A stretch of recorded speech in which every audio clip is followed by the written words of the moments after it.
بسم اللہ الرحمن الرحیم۔ شروع اللہ کے نام سے جو بڑا مہربان نہایت رحم والا ہے۔ السلام علیکم۔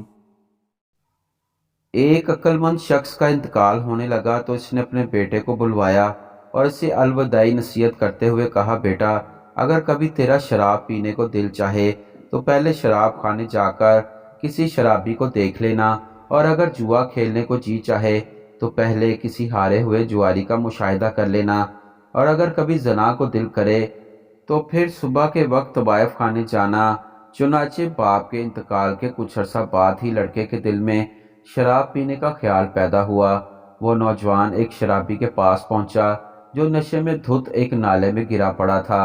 اس کی یہ عبرتناک حالت دیکھ کر اس کے دل میں خیال پیدا ہوا کہ اگر میں نے کبھی شراب پی لی تو میرا بھی یہی حال ہوگا۔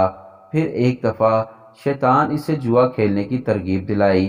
حسب وعدہ وہ پہلے ایک ہارے ہوئے جواری کے پاس پہنچا۔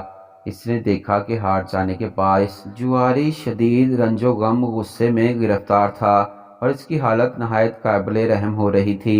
اس کی یہ حالت دیکھ کر اسے بھی اپنے بارے میں یہی خوف پیدا ہوا اور یوں وہ جوئے سے بھی باز آ گیا۔ پھر کچھ عرصے بعد نفس نے زنا کی خواہش کا اظہار کیا۔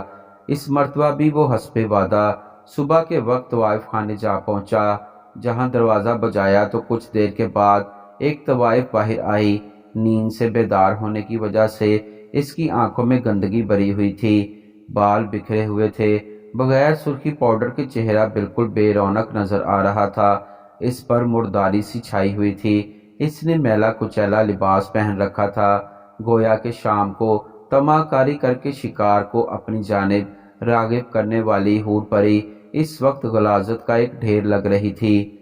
طوائف کا یہ حال دیکھ کر اس نوجوان کے دل میں زنا سے گھٹن پیدا ہو گئی اور اس نے اپنے ارادے سے ہمیشہ کے لیے توبہ کر لی۔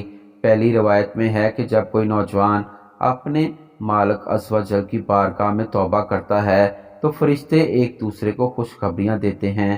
دیگر فرشتے پوچھتے ہیں کیا ہوا، تو ان کو کہا جاتا ہے کہ ایک نوجوان نے خواب غفلت سے بیدار ہو کر اپنے پروردگار کی بارگاہ میں توبہ کر لی ہے۔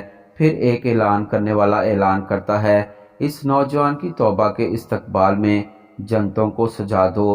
حدیث میں ہے کہ جب کوئی نوجوان گناہوں کی وجہ سے توبہ کرتا ہے اور اپنے مالک محبوب حقیقی کی بارگاہ میں خطاؤں کا اعتراف کرتے ہوئے کہتا ہے، یا اللہ میں نے برائی کی، تو اللہ سبحانہ تعالیٰ فرماتا ہے میں نے پردہ پوشی کی۔ پھر عرض کرتا ہے میں نادم ہوں، میں جانتا ہوں۔ پھر عرض کرتا ہے میں توبہ کرتا ہوں۔ جواب آتا ہے میں توبہ قبول کرتا ہوں۔ اے نوجوان، جب تو توبہ کر کے توڑ ڈالے تو ہماری طرف رجوع کرنے سے حیا نہ کرنا، اور جب دوسری مرتبہ توبہ توڑ ڈالے تو تیسری مرتبہ ہماری بارگاہ میں حاضر ہونے سے شرمندگی تجھے نہ روکے، اور جب تیسری مرتبہ توڑ ڈالے تو چوتھی مرتبہ بھی ہماری بارگاہ میں لوٹ آنا، کیونکہ میں ایسا جواد ہوں جو بخل نہیں کرتا، میں ایسا حلیم ہوں جو جلد بازی نہیں کرتا، میں ہی نافرمان کی پردہ پوشی کرتا اور تائبان کی توبہ قبول کرتا ہوں، میں ہی خطائیں معاف کرتا ہوں اور ندامت کرنے والوں پر سب سے زیادہ رحم کرتا ہوں۔